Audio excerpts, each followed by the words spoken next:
Халқымыз тарих сахнасында қазақ атауымен нақты танылғалы 5 ғасырдан астам уақыт өтті. Осы аралықта қазақ халқының басынан алуан түрлі оқиғалар өтті. 100 жылдан астам отарлау саясатының соңы халқымыздың көптеген батыр бабаларымыздың ұмтылуына алып келгені қынжылтады. Осыған орай қазіргі заман ұрпақтары аңызға айналған тұлға Мама Әулие мен Сүйіндік батырға арнап ас берді.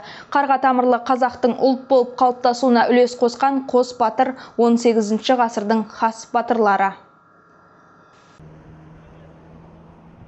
Ел үшін еңбек еткен азаматтарды еске алу шарасына Қазақстанның түкпір-түкпірінен байлар жандар ұрпақтары жиылды. Олар Түркістан төріндегі Тұран тойханасында бас қосып, баба ұрпақтарына ақ дастархандарын жайды. Сондай-ақ жиын барысында Арыс қаласының бас имамы Қажымұхан Қазыбаев бабалар рухына арнап арнайы Құран бағыштады. Әрмен қарай Мама Әулие мен Сүйіндік батырдың өткен ізі мен өмірлік ұстанымы, батырлық тарихы көпшілікке дәріптелді. Мама және Сүйіндік 18 ғасырдың басында Сыр бойында дүниеге келген. Бауырлардың үлкені Мама ел арасында дана, бойында ашуы жоқ, ақ жарқын кісі болған екен. Інісі Сүйіндік болса ірі денелі, батыр, өжет кісі болған. Тағылымға толы шара турасында толығырақ арнайы репортаж бағдарламасынан көре аласыздар. Жұмайым Абызбай, Бағдат Қайратұлы, Арт ТВ жаңалықтары.